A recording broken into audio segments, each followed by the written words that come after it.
I was working with a pharmaceutical company with my team. We dove into planning for a major digital transformation of their clinical trial processes. The company had invested heavily in AI-powered analytics that would fundamentally change how their research scientists analyze patient data. The technology was sound. The business case was compelling. And yet, three of their most respected senior scientists had become the biggest obstacles to adoption. These weren't resistors in any traditional sense. They had signed off on the initiative. They had attended every training session. They publicly praised the new capabilities.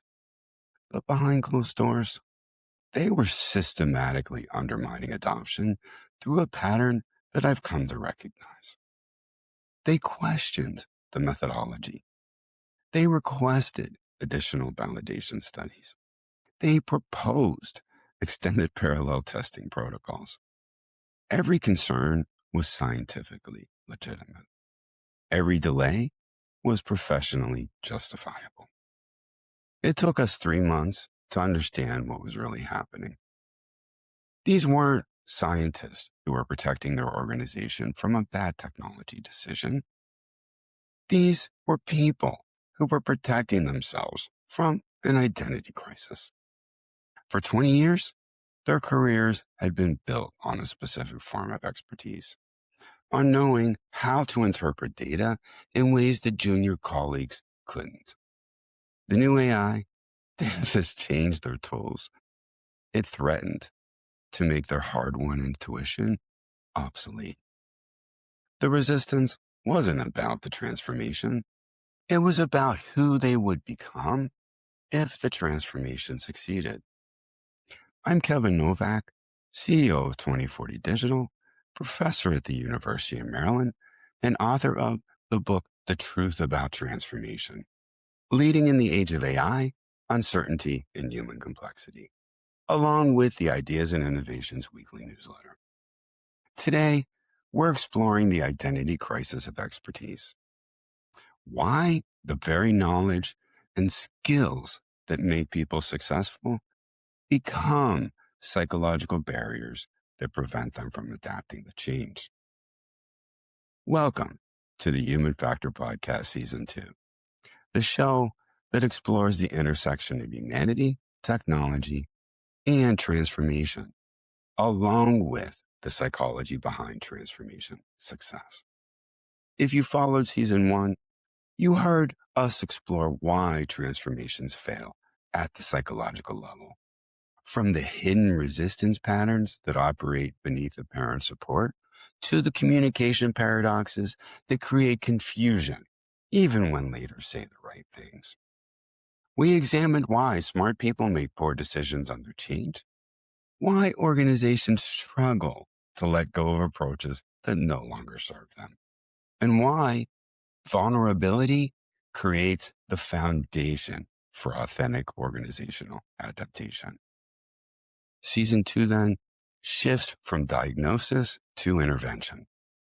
Elizabeth Stewart will be back for a few episodes to share her thoughts and wisdom, and I have a variety of guests lined up as CEOs who have lived through change and transformation and have much insight and advice to share. I'm excited for the episodes and learning ahead, and I hope you are as well.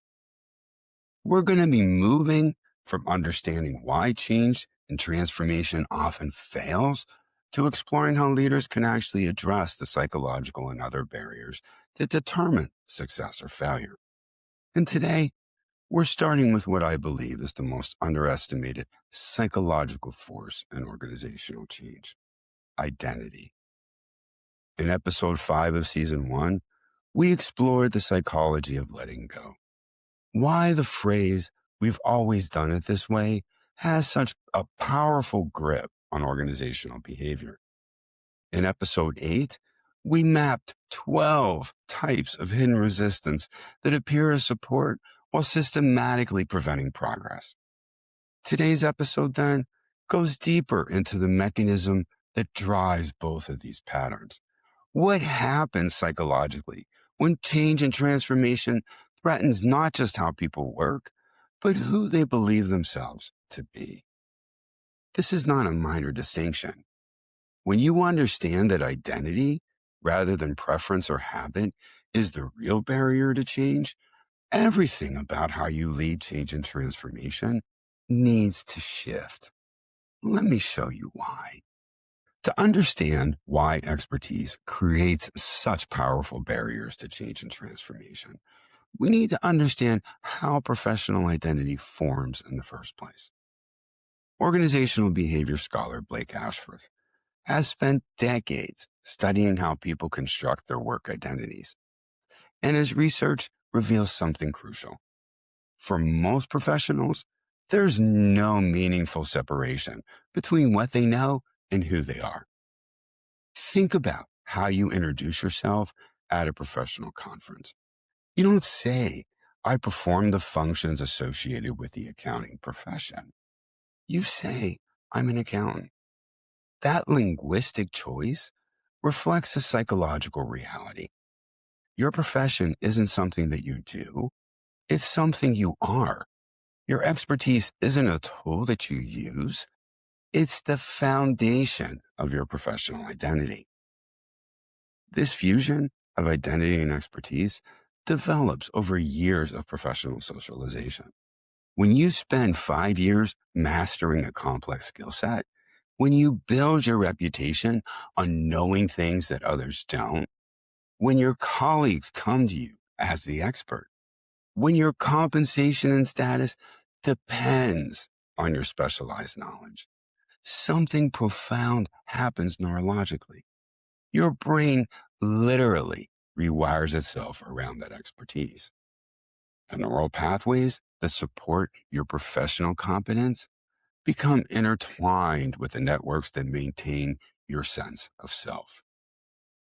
Research here in cognitive neuroscience has shown that threats to our sense of competence activate overlapping brain systems with those involved in threats to our physical safety.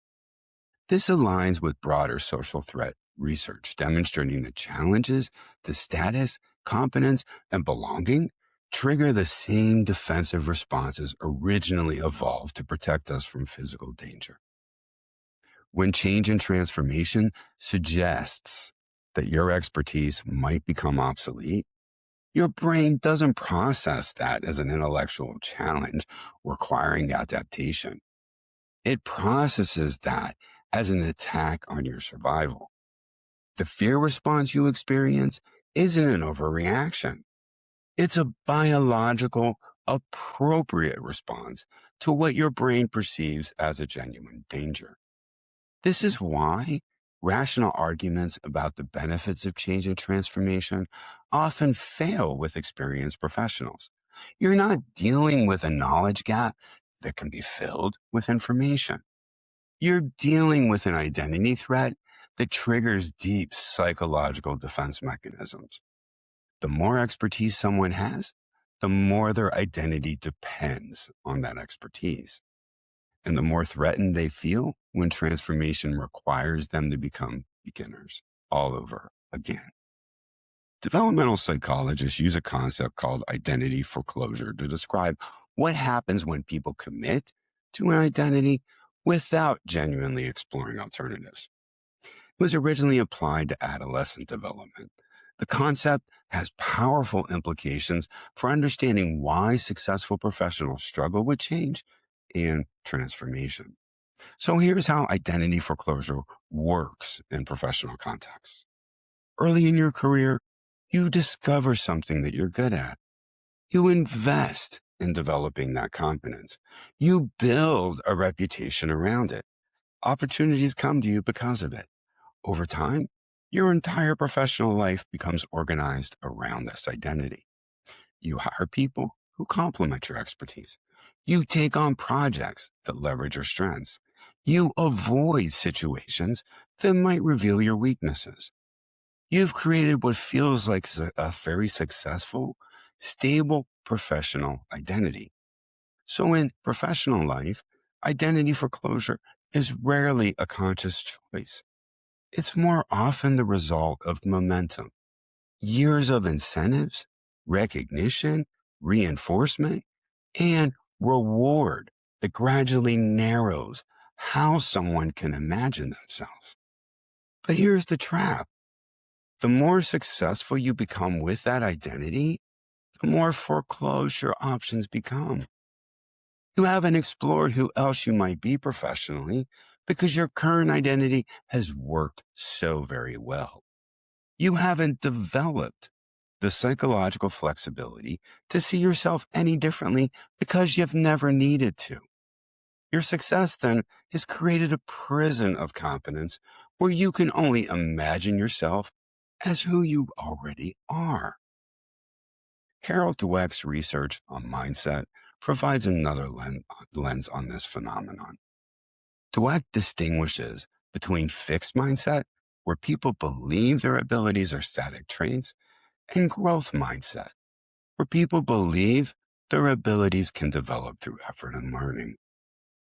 What Dweck's research shows, and this is critical for understanding change and transformation resistance, is that the fixed mindset isn't just about intelligence, it's about identity. People with fixed mindsets have built their self-concept around being a certain kind of person with certain kinds of abilities. Any challenge to those abilities becomes a challenge to their fundamental sense of self. Now, here's where this gets complicated for leaders.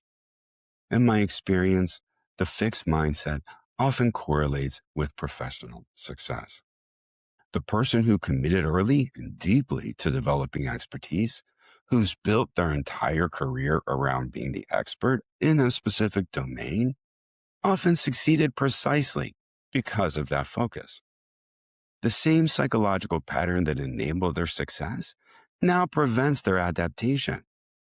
When you tell a senior engineer with 25 years of experience that the programming paradigm they mastered is being replaced by AI-assisted development, you're not asking them to learn a new skill. You're asking them to stop being who they've been for a quarter of a century and become someone they can't yet imagine. The resistance isn't stubbornness or the fear of technology. It's a psychological immune response to identity dissolution. I want you to notice something about how organizations typically respond to this resistance. We send people to training programs that assume the problem is knowledge. We create incentives structured so to assume the problem is motivation. We provide coaching that assumes the problem is behavior. But the actual problem is identity. And none of these interventions address it directly. We're treating symptoms while the underlying condition continues to drive resistance. Through my work with organizations across industries and sectors, I've identified 5 distinct identity threats that transformation creates for experienced professionals. Understanding these threats is essential for leaders who want to address resistance at its source rather than fighting its symptoms. What's important here to understand is that these threats rarely appear in isolation. In most real change and transformations, experienced professionals experience several of them simultaneously, which is why the emotional response often feels disproportionate to the change or transformation itself. The first identity threat is competence threat. This is the most obvious form, and we touched on it earlier across episodes in season 1. When transformation requires new skills, people who have built their identity around being highly competent suddenly face the prospect of becoming beginners all over again. For someone who has spent years being the person others come to for answers, the idea of not knowing is psychologically intolerable. The research on this is clear. Competence threat triggers defensive behaviors that look like resistance, but are actually attempts to preserve a coherent sense of self. When you see someone raising endless questions about a new methodology, requesting additional training before implementation, or questioning whether the organization is really ready for change, You're often seeing competence threat in action. The second identity threat is relevance threat. This goes beyond competence to something even more fundamental. Competence threat asks, can I do the new thing? While relevance threat asks, will anyone need what I do? In an era of rapid technological change, this threat is increasingly acute. The experienced professional who has spent years developing deep expertise in a domain now watches as AI tools can perform aspects of that work in seconds. Their question isn't whether they can learn the new tools. It's whether the learning actually matters. Research on perceived skill obsolescence consistently shows that fear of becoming irrelevant often emerges well before any actual decline in capability. People aren't reacting to what they can't do yet. They're reacting to what they fear no one will need anymore. So if the organization doesn't need human expertise in their domain anymore, what is their role? Who are they if they are not the expert? The third identity threat is status threat. Professional identity isn't just about what you know. It's about your position in the organizational hierarchy of knowledge. Senior experts have status because they know things others don't. They're consulted on important decisions. Their opinions carry weight. Their expertise is valued. Change and transformation often flattens these knowledge hierarchies. Across industries, studies show that people will tolerate heavier workloads, steeper learning curves, and greater uncertainty if their status is preserved. But they will actively resist even beneficial change when status is threatened. When junior employees with digital native skills can outperform senior experts in a new system, the traditional status markers become meaningless. The senior expert hasn't just lost a skill advantage, they've lost their place in the organizational pecking order. Their identity as someone who matters, whose voice carries weight, is under direct threat. The fourth identity threat is narrative threat. Every professional has a story they tell themselves about their career, a narrative that makes sense of the choices that they've made, the sacrifices that they have accepted, the path that they have followed. Transformation and change can invalidate that narrative. The person then who spends 10 years developing deep expertise in a technology that's now being replaced has to confront uncomfortable questions. Was all that investment wasted? Did I choose the wrong path? What does my career mean if the skills I work so hard to develop are not? These aren't just practical questions about future employment. They're existential questions about whether your professional life has meaning. The fifth identity threat is community threat. Professional identity is never purely individual. We define ourselves partly through the communities that we belong to, the colleagues who share our expertise, the professional networks built around common knowledge. Change and transformation can dissolve these communities. When an organization moves from one technology platform to another, the community of experts in the old platform doesn't just lose their technical skills, they lose their professional tribe. The relationships then built through shared expertise, the sense of belonging to a community of practice, and the identity that comes from being part of something larger than yourself, all of this is at risk. People often resist change and transformation, not because they fear learning new skills, but because they fear losing the community that gives their professional life meaning. When you look at change and transformation resistance through the lens, it stops being a frustrating obstacle and it starts being an understandable human response to genuine psychological threat. The senior scientists I mentioned in my opening story weren't being difficult. They were experiencing all 5 of these identity threats simultaneously. Their competence, their relevance, their status, their professional narrative, and their community were all under threat from a single initiative. Their resistance was proportional to what they stood to lose. So, what do we do with this understanding? How do leaders address identity based resistance rather than simply fighting against it? The framework I'm about to share emerged from years of working with organizations where identity threats were the primary barrier to change.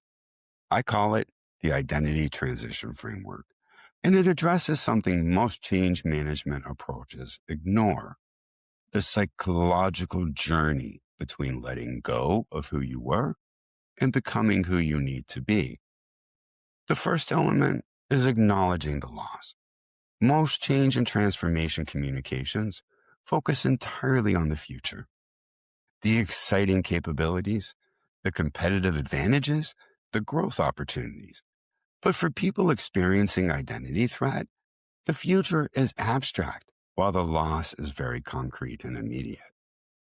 Before they can move toward a new identity, they need permission to grieve the one that they're losing. This isn't weakness or sentimentality, it's psychology.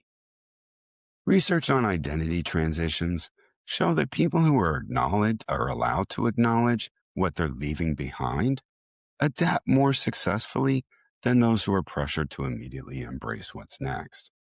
When loss is ignored, resistance intensifies. When loss is named, adaptation begins. When you tell someone that their 20 years of expertise in the old system will still be valuable, while simultaneously replacing that system with something entirely new, you're creating a cognitive dissonance. A better approach is honest acknowledgement. Your expertise in the current approach represents real value. And it's true that some of that specific knowledge won't transfer directly to the new system. That's a genuine loss, and it's reasonable to feel that way.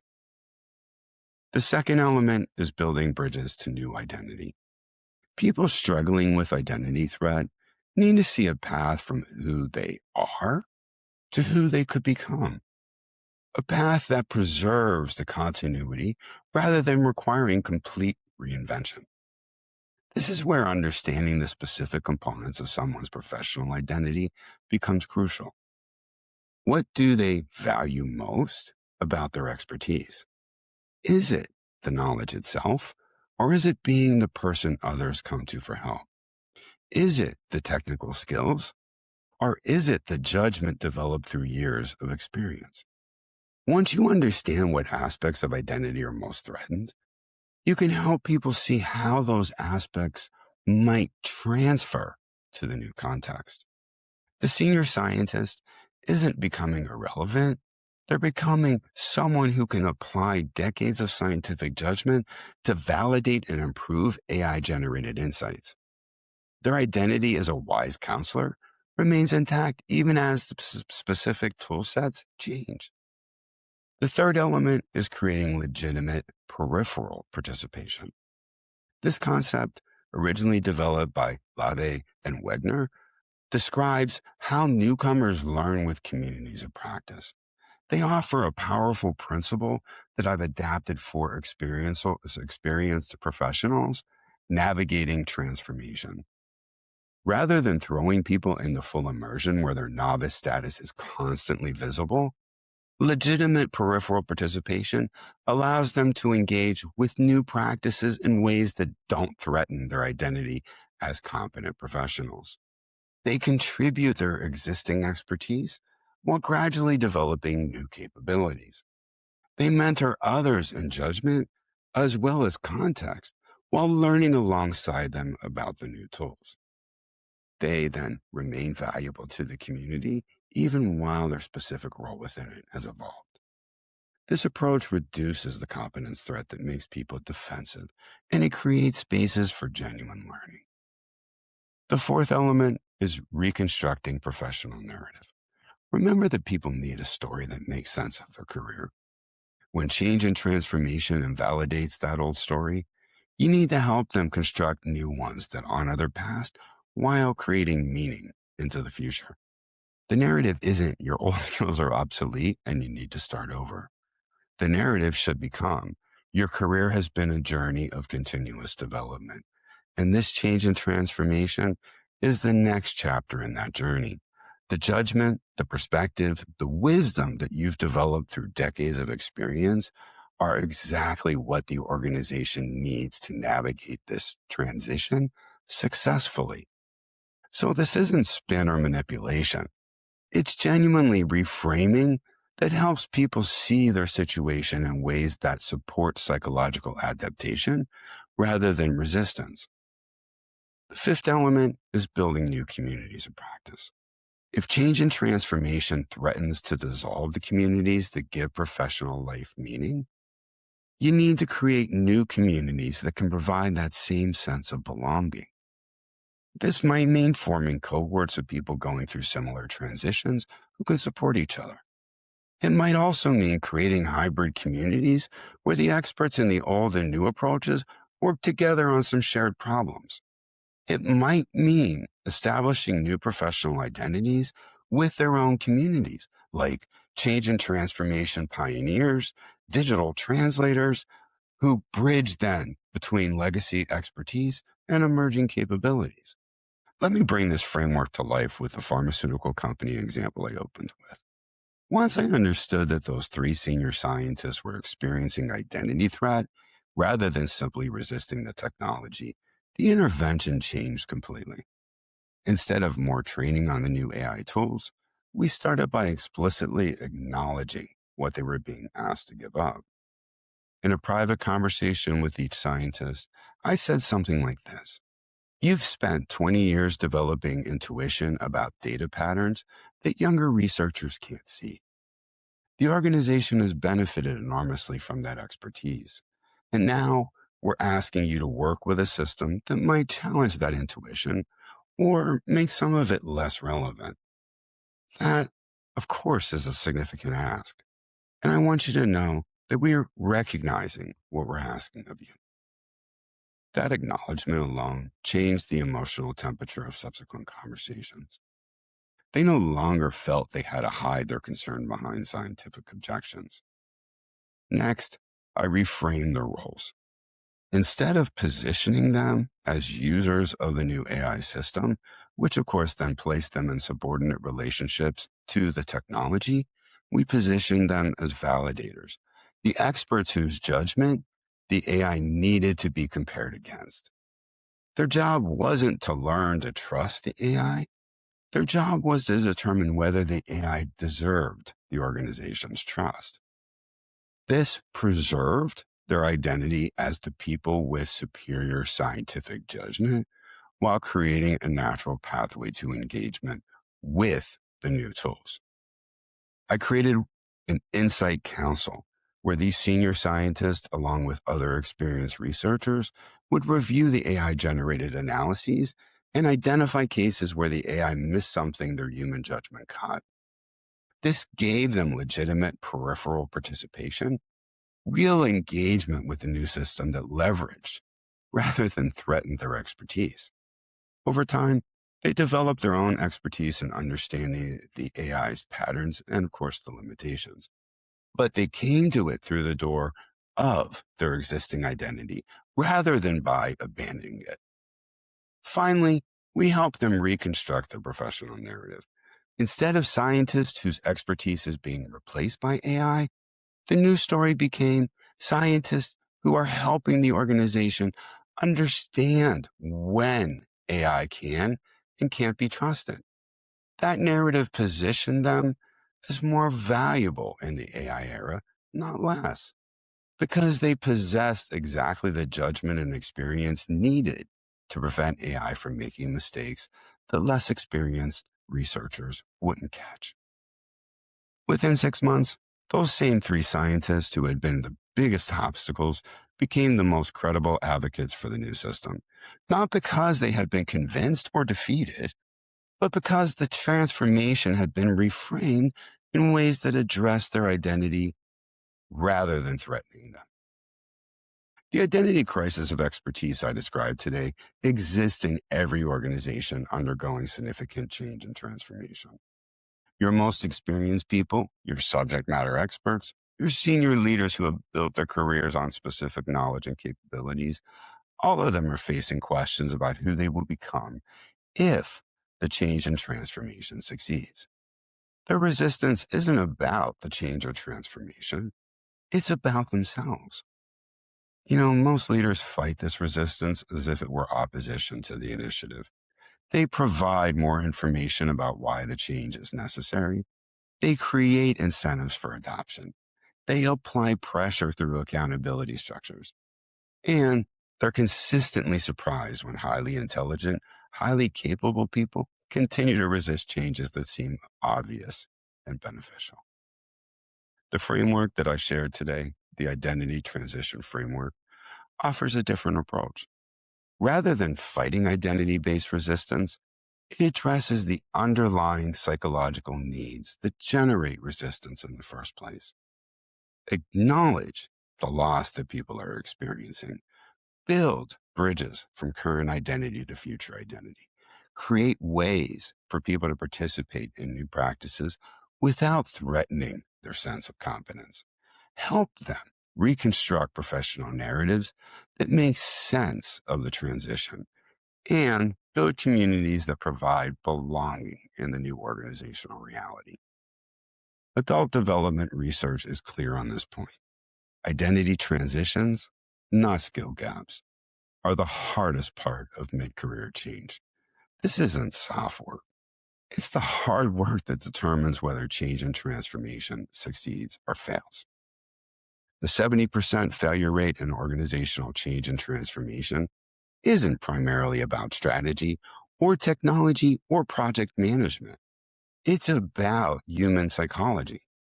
And identity is at the center of that psychology. In our next episode, Elizabeth Stewart returns to help me explore something that connects directly to what we've discussed today: the contagion effect. How emotions spread through organizations during change and transformation. When leaders are experiencing identity threat, along with the anxiety that comes with it, that emotion doesn't stay contained.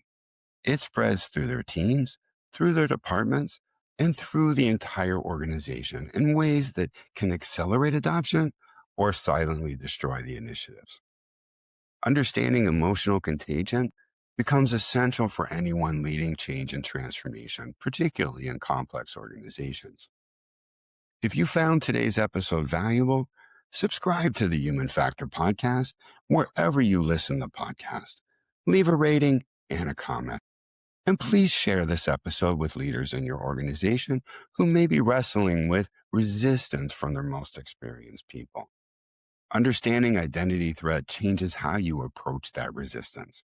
And if you want weekly insights about change and transformation, psychology, organizational behavior, and the human factors that determine change and transformation success, subscribe to my Ideas and Innovations newsletter on Substack. Until next time, remember, the people resisting aren't fighting change. They're fighting for their sense of self. When you understand that, you can help them find a new self worth becoming. This has been the Human Factor Podcast. I'm Kevin Novak. Thanks for watching or listening.